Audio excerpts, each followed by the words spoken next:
Your source for the #1 sports weekends. Fox Sports, only on 96.3 FM, 1370 AM. All right, 25 minutes before 8 o'clock. Thank you for tuning in. I moved to Florida in 1972. I was 17 years old. That's how long ago it was. I was a kid. My family moved here, of course. I didn't move on my own. And I had an abrupt change from being in the suburbs of New York City to a small rural town here in Florida. And while much of Florida is similar because of all the transplants, like in the southeastern part of the state, the Miami, Fort Lauderdale area, here in Central Florida, everybody who lives here knows. I mean, this is really not all that different from any small town in the South. And at that time, going to high school, it was the first time, because I went to a school in New York that I think there might have been one black kid in the whole school. Mm-hmm. And so I don't know which was more prejudiced, the schools that split us all up, even though, right, we were integrated, but you didn't see it in the schools. Mm-hmm. But here in Ocala and in Denellen, it was 50-50 pretty much. Everybody was together. But they stayed separate. I remember that too. Not completely. Like in some of the clubs, I remember if you belonged to one of the clubs, you'd go to the clubs, the music clubs especially. Well, the ones I was in, the sporting clubs. Mm-hmm. They were together. We've gone through some hard times in this country regarding our own prejudices and the way we treat each other. And there's probably no worse time in your life to be exposed to people's prejudices and misperceptions about who you are and what you are than in high school, because that's when you become alienated and isolated. Mm-hmm. There's a really well-written book we're going to tell you about. We started to tell you about it once before, but our phones crashed. So let's hope they stay they sounded pretty good so far today, right? The book is called The Class of 65, A Student, A Divided Town, and the Long Road to Forgiveness. Jim Auchmutey is on the phone. I hope I said his last name correctly.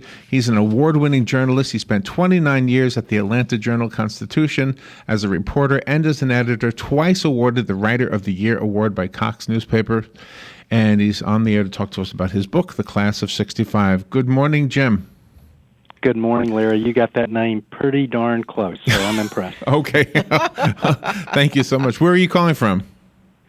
I'm at Emory University in Atlanta. My wife works at Emory, and they have a little radio studio where I've done a lot of these interviews. Oh, okay. 34 degrees right now in Atlanta, by the way.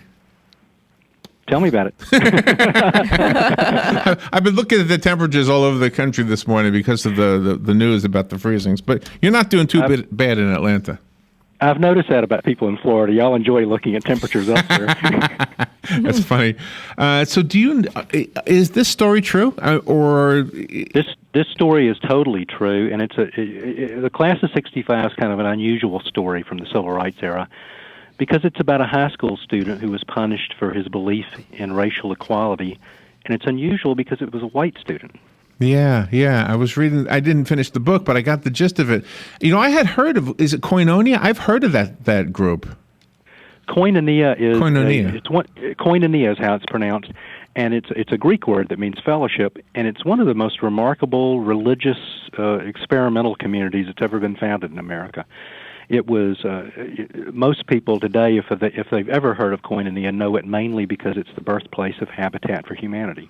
It's where that housing ministry started in the late 1960s. But before it got that warm and fuzzy association with Habitat, it was also pretty well known because it was one of the most persecuted and embattled religious communities in America. It was punished for its belief in racial equality and some other things. Back in the 50s and 60s, it was terrorized, bombed, shot at, boycotted for years. And what happened with the students, the children who grew up at this farm, and what happened to them when they went into the public schools was really sort of an extension of that persecution. But because they were teenagers and they were in school at a very vulnerable time in their lives, of course, it was even more personal and nasty. Were you a friend of Greg Whitcamper? No, I'm younger than Greg. Greg was in the Class of 65, so he was born in 1947. I'm a few years younger than that, and I grew up in Atlanta. Growing up in Atlanta was not quite like growing up in the suburbs of New York like you did, but it was probably closer to that than it was to what Greg experienced in America in the 50s and the early 60s, Oh, yeah. which truly had not changed in its racial mores since, for decades. And that class, was kind of universal throughout the country. I know my husband graduated from Lake Greer High School here in Marion County, Florida, and theirs was the last all-white graduating class. And they were real happy when, it was, the segregation issue was trying to be resolved here. Well, the roots of this story really have to do with Koinonia. This community was founded in 1942 in southwest Georgia, very near Plains, where Jimmy Carter's from. And it was founded by a Southern Baptist minister who believed, he was unusual for a Baptist minister of his time. He believed in racial equality. He believed in communal living. That was his interpretation of how the early Christians lived. And he believed in pacifism. And these were things that were very suspect in the eyes of many of his white neighbors in that county. They thought it made them race mixers and communists and cowards. Wow. But they were kind of tolerated for the first 12 years or so that they were there. People kind of regarded them like they were a nudist colony. As long as they stayed nude out on the farm, it wasn't too bad. If they came downtown naked, that'd be a different matter. Yes, I like the analogy. And as far as they were concerned, that they started coming downtown naked, metaphorically, when the Supreme Court decided on public school desegregation in 1954. Not long after that, this minister came to Atlanta and vouched for several black students who wanted to enter the Georgia College of Business. And when he got back home, it was on the front page of the local paper, and that very week, people started attacking the farm, started cutting down fruit trees, cutting fences, putting sugar in gas tanks. And there were drive-by shootings. My main character, Greg Whitcamper, who was a child at the farm then, he was a fourth grader. He was out playing volleyball with some of his friends one night, and the Klan came by and shot at them. Wow. Anybody get hit? Nobody got hit. They probably weren't looking to kill a child, but they were looking to intimidate people. They were looking to run Koinonia out of the county. They didn't want those race mixers staying in the county, and there was an awful lot of violence that was trained on them during the 56, 57, 58 to try to get them out of the county. Do you know? It was about the same time that similar violence was occurring against the Martin Luther King Jr. and the leaders of the Montgomery bus boycott. Yeah. Do you know? I've known some people, even in adult life, who. I'm 61 years old, so I've had a long adult life so far. But I know some people who, as a younger adult, were so prejudiced and so. I mean, it was blatant. And now they are apologetic for the way they had once been. Something happened to them, and I don't know if it's across the country or it's just because we're older, but something happened. And we broadcast from the mall, the local mall here in Ocala, and we have a window so we can see the customers here. And it's really interesting to see how many mixed race couples there and families there are. Mm-hmm. That's so much more common now than it used to be. It used to be something that you would sort of, it would jar your eye a little bit when you saw it, and now it's so common that you just don't even think about it at all. And it's just so sad that when one person like Greg is standing up for people that are his friends, he also gets bullied and harassed. Well, let me tell you about what happened to Greg in particular, because that's the heart of this book. Greg, after all the violence against Koinonia sort of died down after 2 or 3 years, but the boycott continued, the conflict between this community and the surrounding area moved into the public schools. There were about 3 Koinonia children who were old enough to go to high school at the same time in the fall of 1960, and the city school board didn't want them to come to America's high school. They said that if they came in, they would cause unrest. And these parents actually had to file a federal lawsuit to get their kids admitted into the school, which is very unusual. During this era, usually it's the black parents who are having to go to school, go to court to get their kids into school, and this was white parents who had to do it. And from the minute these Koinonia kids came into the school, they were mistreated. Greg started there in the fall of 1961. He wasn't part of this first 3. But it was a really bad time to be a Koinonia kid at this high school, an all-white high school. Wow. Because that was when the Civil Rights Movement rolled out in southwest Georgia. That's when you started having mass demonstrations against segregation in Albany, which is just down the road from Americus, where my story's set. And so the white people were in a really agitated, mad state of mind. That's crazy. What was Greg's philosophy on life influenced only by how do you say koinonia? Koinonia. Or were his parents also a part of that? I'm just curious if koinonia influenced him more than his parents. Well, the two were inseparable. His parents moved to Koinonia in 1953. His father was a minister who had been kicked out of a number of churches because he had been advising young men not to register for the draft. And he went to Koinonia because he had heard there was this community of about 60 Christians living there who believed in the things he believed in.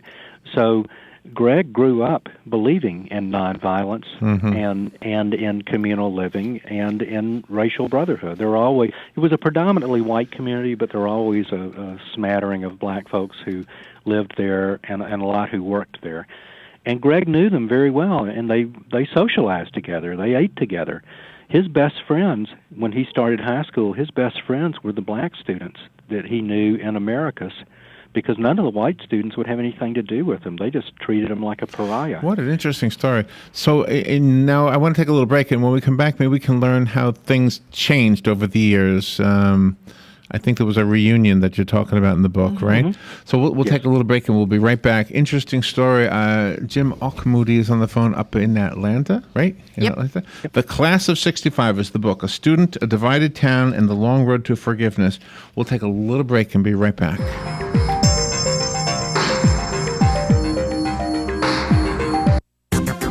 Weather is brought to you by myfwc.com. Safe boating is no accident. It'll be mostly cloudy this Monday with a shower or thunderstorm around mainly during the afternoon hours, the high 74 to 78. Cloudy Monday night with off and on rain and even a rumble of thunder, low 60 to 64. For tomorrow, morning clouds and a shower or two, followed by some afternoon clearing, the high 75 to 79. Wednesday, a beautiful day with sunshine, high 70 to 74. From the Florida Weather Center, I'm meteorologist Joe Lundberg.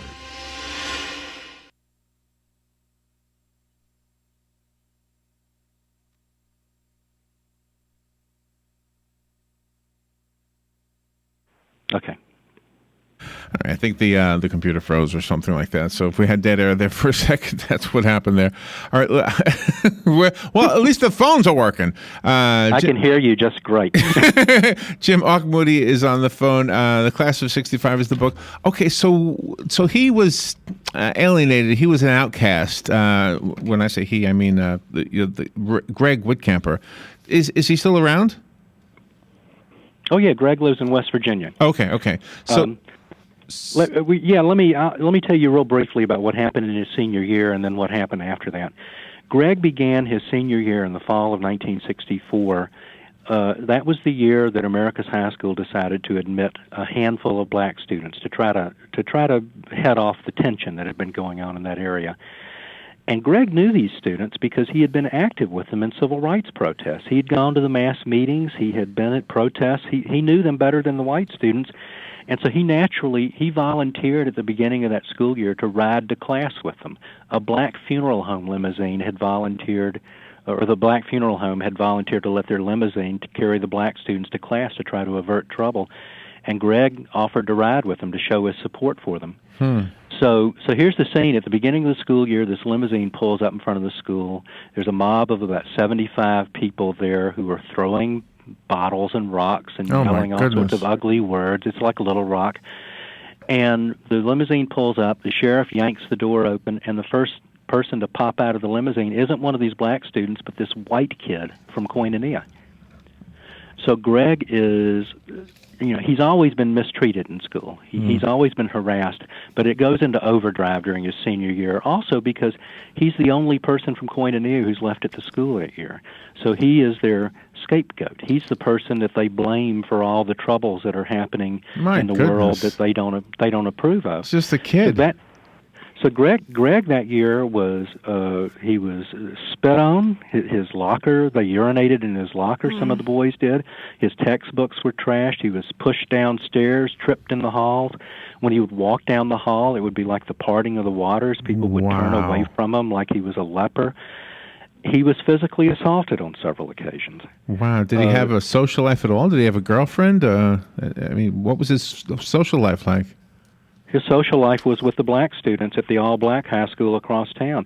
He dated, he saw a couple of black girls over there, which just horrified the white students because that sort of thing was just so verboten in South Georgia in 1965 and 64.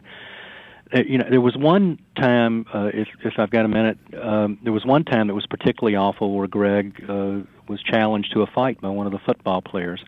And Greg was challenged to fight so often he didn't think anything about this. But when he tried to leave campus that day, there was a group of about 48 boys who confronted him and made a circle around him. And this football player came up to him and said, "We're going to have it out right now." And Greg said, "I don't believe in that. I'm not going to fight you back." And the guy hauled off and hit him. The football player hit Greg full fist right in the face and staggered him. Oh, my God. And Greg then did something out of the New Testament. He stuck his chin back out to this guy. His name was Thomas, and he said, "Thomas, I love you." Wow. And Thomas's arms just kind of dropped at the side of his sides. He didn't know what to do. That is awesome. Wow. But here's the twist on the story. This is what really attracted me to it. Greg's harassment continued the rest of his senior year, right up to his graduation, when his name was booed when he came to get his diploma. Oh my goodness! But one of his white classmates, a guy named David Morgan, who had become increasingly troubled by the way Greg was being persecuted, he came up to Greg at the graduation ceremony and shook his hand and said, "Congratulations! I don't know how you made it," and it made such a deep impression on Greg because it was by far the nicest thing any of his white classmates had ever done to him. It's important because 40 years later, David Morgan was the person who was in charge of their 40th reunion. Oh, my goodness. Can I go to the phones, and then I want to hear about the reunion? I want to hear how that went. Good morning. Thank you for calling. You're on the air. What an interesting story. Good morning. You're on the air with Jim. Yeah, let me tell you something that's awesome. Selma, Alabama, the president ordered 82nd Airborne, 1,200 soldiers with fixed bayonets. Yeah, ask the people in Selma Alabama about how forced segregation, integration, whatever. Yeah, ask them there. Get the true history out, the true history. Okay, I don't know that makes a point other than maybe it underscores the point you're trying to make, Jim, about how maybe some of this stuff is still alive. Well, I think there's still a great deal of resentment about the way, among some people, about the way the changes happened in the 50s and 60s, and clearly a lot of it happened because of federal enforcement, and some people still don't agree with that. I would assume that some people still feel that the state should have been free to do what they wanted to do. I don't agree with that, but I know it's a sentiment that's out there. Okay, so tell me about the reunion. What year was the reunion? 40 years later, you said? 2005? 2000. Well, it actually happened a year late. It was 2006. They didn't have their act together, the class, and they had their 40th reunion on the 41st anniversary. But what happened was, well, I'll tell it to you the way Greg experienced it. Greg had been living in West Virginia for years, and he went to get his mail one day in the spring of 2006, and he found an invitation to his class reunion in Georgia, which totally floored him because he had never heard anything about his class after that. He had had no contact with them at all since he was booed that day at the graduation. And he, in that same day's mail, he had a letter from David Morgan, the guy who'd shaken his hand at the graduation. Mm-hmm. And it was a beautiful letter asking for his forgiveness and asking him to come back to the reunion. Have I got a minute just to read the beginning of it? Sure, I'd love to hear it. I think I read it in the book, but let's hear it. It says, "Dear Greg, I expect you will be quite surprised to hear from me. If you remember me at all, it will likely be for unpleasant reasons. I was a classmate of yours at America's High School and graduated with you in 1965. I don't recall ever directly assaulting you, but I probably did to gain the acceptance and accolades of my peers. In any case, I surely participated as part of an enabling audience and tacitly supported and encouraged those who did. For that, I am deeply sorry and regretful. Throughout the last 40-plus years, I have occasionally thought of you in those dark days that you endured at our hands. As I matured, I became more and more ashamed and wished that I had taken a different stand back then. I knew even then that it was all wrong, yet I did nothing to stop it or even to discourage it. The letter goes on for quite a while after that. When Greg read this letter on the side of the road when he was driving back to his house, and he broke down in tears. And the neatest thing was that it wasn't the only letter. There were about a dozen letters like that from classmates that were all variations on that theme. So what do you think happened, or do you know what happened? Did they get together and say, we were really nasty to this guy, and let's apologize, and maybe he'll come to the reunion? David reached out to about a dozen of his classmates who he thought had been troubled by the way Greg had been treated, and asked them if they agreed with him and if they would be willing to write him letters, basically apologizing and saying, "Would you come back to the reunion?" And a group of them did. Wow! And so an awful lot of this book is obviously about the ugly things that happened in the South and other places 50 years ago, but it is equally about how these children of segregation, because that's what these kids were. Mm-hmm. They were 17 years old and becoming high school seniors before Jim Crow ceased to be the legal system in the Deep South. Were the teachers as in on this as the students? But let me finish that thought just a second. But it's equally about how these people changed, how they went from being children of segregation to being the kind of people who could write these letters. The teachers were a mixed bag. Some of the teachers were clearly not happy about the changes that were happening in their world, and they were kind of resentful, and they looked the other way. A lot of the harassment that happened to Greg happened before school, after school, or between classes out of the eyes of teachers. There were some teachers who were clearly sympathetic to him, and there's one teacher who's a heroine in the book, an English teacher named Gladys Crabb, who taught there for many years, who was very sympathetic to Greg at the time, but also understood where her other students were coming from and how much they needed to grow. And she helped facilitate this reconciliation. Because Greg did go back to the reunion, and it was very emotional, very interesting, and it showed how miraculous reconciliation and forgiveness can be, but also how it doesn't change what happened. There are limits to it. Based on what you told me about the football player fighting him and his remarks, I'm guessing he forgave them the day 40 years earlier. I don't think he forgave them. Am I right? I don't think he waited 40 years to forgive them. He always felt like he was not morally superior to them. He thought that his parents had raised him a certain way, and he reflected their beliefs, and these other classmates were raised a certain way to think that racial separation was moral in the proper order of things, and they reflected their parents. Greg always thought that it was an accident of birth. If our cribs had been switched, I would have thought like they did, and they would have thought like me. Wow, he's a wise man. What did he do for a living? He went to West Virginia, and he sort of worked with his hands. He built barns, and he was a farm boy. He knew how to do stuff. He could dig wells and things like that. He did a lot of different things, but he ended up buying up property up there as he was able to afford it because it was dirt cheap in the 70s and early 80s. And a lot of that property is worth a lot more now because it's a beautiful part of the state where there are a lot of retirement homes, and there's a little natural gas on some of his land. Wow, that's so he's great. kind of a real estate guy. Jim, thank you for being on the air with us. I have a copy of the book. If I have a listener who would like it, just call me. I'll leave it for you here. The book is The Class of 65, Jim Auchmutey, Auchmutey, if you're looking him up on Amazon. Do you have a website of your own, Jim? I do. It's that name, Jim Auchmutey, Auchmutey.com. And I'm very active with it. I blog on there and talk about a lot of stuff. Thank you for being on the. I think this is something we all grow. I mentioned in my school we had only one black kid. I don't remember him being picked on, but I do remember a Jewish kid being picked on who was not just Jewish but from Israel, and I can remember him being harassed and for no reason. It was just hard to understand why we do what we do. Hopefully, somebody wrote him an apology letter. Well, we can all think about people that we mistreated sometime in the past, and you rarely get the chance to really meaningfully apologize to them or try to make amends. And these people did, and they did so in a very eloquent and thoughtful way. And it also reflects on how much the country has changed, I think, for the better in the last 50 years. Sure, absolutely. Jim, thank you for what you've done and for being on the air with us today. I think the book makes a great contribution to all of us.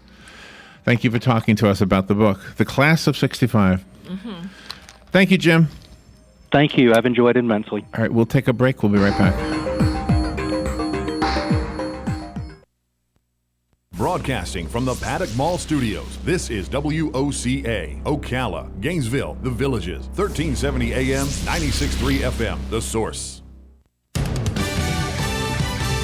Fox News Radio, I'm Pat O'Neill. Flags at half-staff at the White House and the Supreme Court after the weekend death of Justice Antonin Scalia at a ranch in West Texas. Investigators have determined there was no foul play. They say he died of natural causes. Scalia's doctor actually reportedly told a Texas judge that Justice Scalia had been suffering from minor ailments, but that's all that the doctor would say. Fox's Kristen Fisher. Pope Francis continues his stay in Mexico, drawing a huge crowd yesterday. The Pope spoke to more than 300,000 people at an open-air mass in one of Mexico's most dangerous and poor cities. Francis urged Mexicans to make their country into a land of opportunity, not a place where young people are destroyed at the hands of the dealers of death. Fox's Will Carr. Francis will celebrate Mass today in 3 native languages. On Wednesday, he'll say Mass in a Mexican-U.S. border town and is expected to speak about immigration. Fox News, we report, you decide.